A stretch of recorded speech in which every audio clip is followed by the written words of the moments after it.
I received my diagnosis of breast cancer a little over 9 years ago, and I'm always one that was very diligent about my yearly examinations, and I learned of the news, and my first reaction was shock, and there was a part of why me?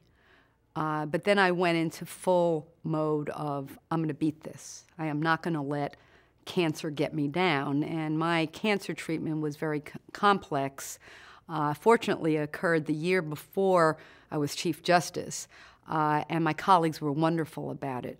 But basically, people said to me, cancer will change your life and you'll be, you'll learn a lot from that experience. And at the beginning, I would say, this is not the kind of experience that, I need to learn from. I understand difficulties in life. But I guess the thing that I did that ended up having the greatest impact on other people, and I didn't realize it at the time. I had I had a double mastectomy, and then I went through chemotherapy.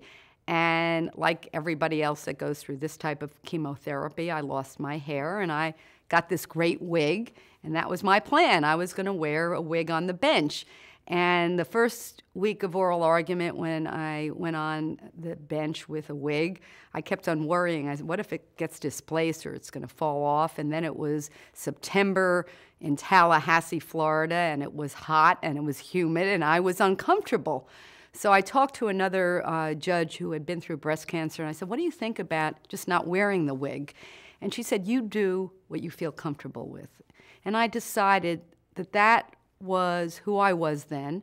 I didn't have anything to hide. I was surviving, and I was going to beat cancer, or at least I was going to have that attitude. And therefore, I was nothing to be ashamed of. You think of these movies where if you see somebody dying, they're without their wig or they're without hair. That's not who we are when we go through chemotherapy. Most of the time we're there and we're going to survive. So I went on the bench without the wig, and it struck a chord with women and men, not only in this state but outside the state, that it was a statement that I was not ashamed, I had nothing to hide, and they saw it as an act of bravery. I didn't really see it that way, which sometimes makes the best kind of action when you're really not intent on making a statement, but it did resound, and you can't believe, here I've had, as I mentioned, a 39-year legal career, an 18-year judicial career that I'm very proud of, many of my accomplishments, but the thing that will be most mentioned is I remember when you went without a wig. It was a statement that resonated, and so I'm pleased that it had an impact that might have